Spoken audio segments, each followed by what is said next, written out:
In this week's video, we're going to be looking at creating hyperlinks in order to navigate both within our app and to external sites. So let's get started. I've got two labels here. The first one says the Blue Jays are leading the American League, which is currently true. So our goal for this is to create a hyperlink on this text. Now, I don't want the entire sentence to be a hyperlink, just the words Blue Jays. So my first step is, instead of using the text property, I'm going to pull this text out of here and create several spans. I'm just going to remove the text from the text property, and I'm going to turn my label tag into a container with an ending. And this will allow me to put a span or several spans inside the label. You'll see how it doesn't appreciate the text property being there when we also want to put things inside the label. So I'll remove that and fix up my label closing tag down here at the bottom. And inside, we're going to get a formatted text tag here. So inside this, I'm going to create several spans, each with their own text properties. So here's the entire span, and I'm going to break this up into a few. Just get some extra span pieces here. And we'll move the Blue Jays down into there, and the rest down into here. So the Blue Jays piece is the piece that I want to create as the hyperlink. So inside of formatted text, we also need to specify what kind of formatted text we're getting. So we're going to surround all of these spans inside formatted string tags. So now we're ready to create the gesture recognizer that allows us to recognize when you have tapped or clicked on the text containing the words Blue Jays. Now, there are several different ways to do this, and next week we're going to go deeper into gesture recognizers. But essentially, we have two different options. We can set it to recognize a tap, or we can use something a little bit more generic that works better in the long run when we're going to be moving to MVVM designs. So for this demo, I'm going to use something called commanding. And what we're going to do is create a gesture recognizer that specifies a command that is an object that includes an executable method. And we're also going to specify a command parameter, which is going to be a string that is passed to that method. So our goal is to write a little method that when it receives a string that's a URL, it's going to navigate to that URL using the system's browser. So inside this span, we're going to add a gesture recognizer. So again, I need to make this span a container with a beginning and an end. We can also apply different formatting to this span so that it looks different from the others and we can recognize it visually as a link.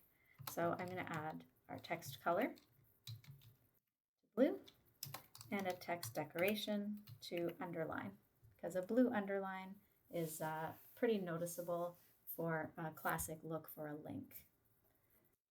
Now in here, I'm going to create the gesture recognizer. Now we can recognize more than one gesture, for example, a tap, a swipe, a long press, a double click. We're going to look at a lot more of these next week.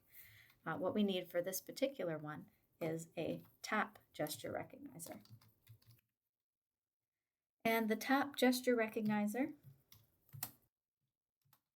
you can see there are two different ways that we can change how this is going to work. Next week we'll look at tapped. For this week, we're going to look at command. So we can set the command, and we're also going to set the command parameter. Now the parameter part is fairly straightforward. Here we're going to provide the URL of the link that we want to navigate to. This will navigate us to the Blue Jays site. In the command, we need a way to indicate the name of the method that we want to call when this thing gets tapped. Now, in order for it to access methods in our main page class, we need to specify something called the binding. So the binding indicates the name of the class that we're looking for to connect this page with its underlying type. So in this case, we're going to go into our binding and we're going to look for a method called tap command. Now, technically, it's not a method, it's actually a property. But this property is going to invoke a method when we tap on this span. So we're going to go into our code behind and we need to make two changes. First of all, we need to specify that the binding that we refer to is this current instance of the page. And then we can go into this page's code behind and write the tap command method. So let's go to the main page code. So our first step is to create the binding. So when the page is constructed, we're going to set its binding context to this instance of the main page. That means whenever we refer to binding in the XAML, it's going to look for this instance of main page. So within this instance of main page, we're going to create a command using the iCommand interface. And we're going to call this thing tap command. And the tap command here is what's going to match up with the tap command in our XAML side. In order to be able to use the iCommand interface, we need to add the using statement system.windows.input. So we can add that up there at the top. Now to define our tap command property, we're going to create a new command, the command object. The input parameter that it's going to receive is a string. So we're doing a command that takes a string type, and we're calling that constructor to make the new command object. Now the command object needs to indicate what we're going to do when the command is invoked. And we can write an anonymous method for this that runs asynchronously. And it's going to take for us an input parameter. Now I've named the input parameter URL because on the other side, the command parameter, that's what we want to send so that our handler here can open that URL in a browser or some other way, depending on the system that you're using. So the piece that actually opens the URL is handled by this model called launcher. So launcher opens a URI by the system, and the system is going to determine how that URI is opened.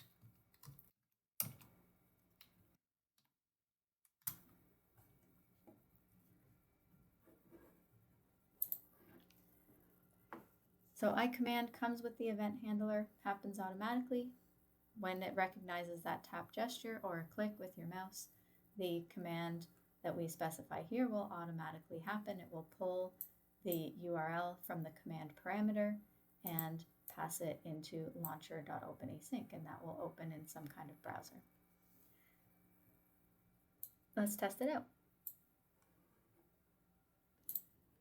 So my app is opened up here. You can see the BlueJays link looks blue and underlined like a link should.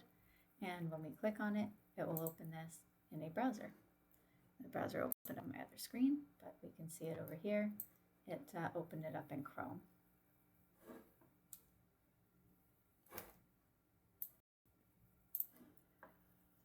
So now the next part of our demo is navigating with a tap command to a page that's already inside. So I've built another page in my app called Team Page.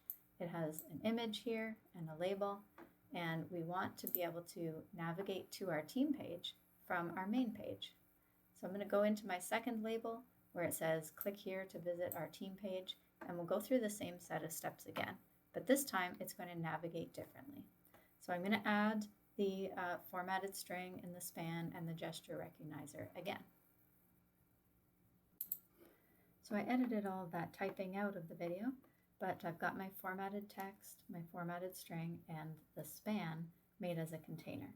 Now in this case, I'm just going to make the whole entire span have the gesture rather than breaking it up into certain parts. And we'll go ahead and add the gesture recognizer again. We'll create a tap gesture recognizer, and we're going to bind it this time to a, let's call it nav command. We specify the binding,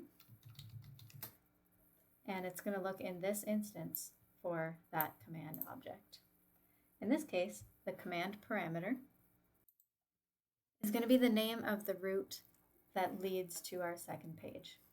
So our parameter in this case, if we want to go to team page, oops, get outside of these, is going to just lead to team page.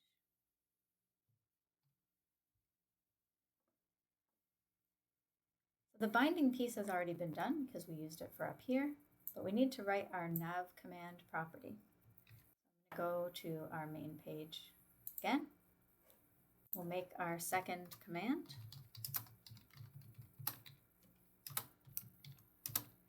And it's a very similar outcome where we're passing a string, but the method that's going to be invoked is a little bit different. So we're not going to take that suggestion. Instead, we're going to take the incoming parameter that specified a path, and that path is going to open in the shell.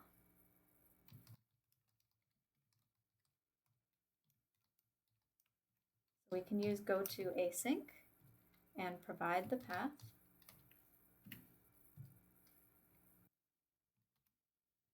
So that we can navigate using shell. Now, in order for us to navigate using shell, we need to register the route to whatever path is being passed. Now, in this case, we're passing the team page. That was the parameter that we set over here, team page. So we need to make sure that the team page route is registered. We're going to go to appshell.xaml.cs and register the route here.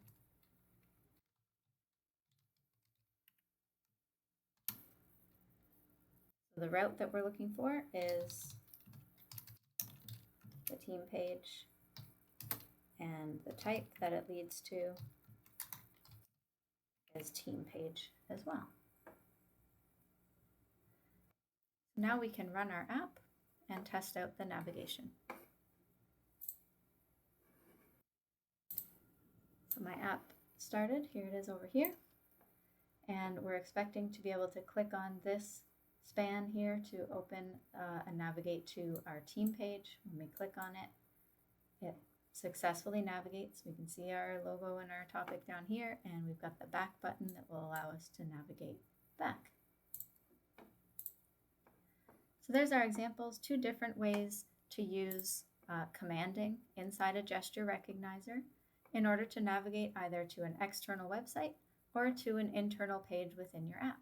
So I hope you guys found this helpful and interesting, and we will see you in class next week for more content.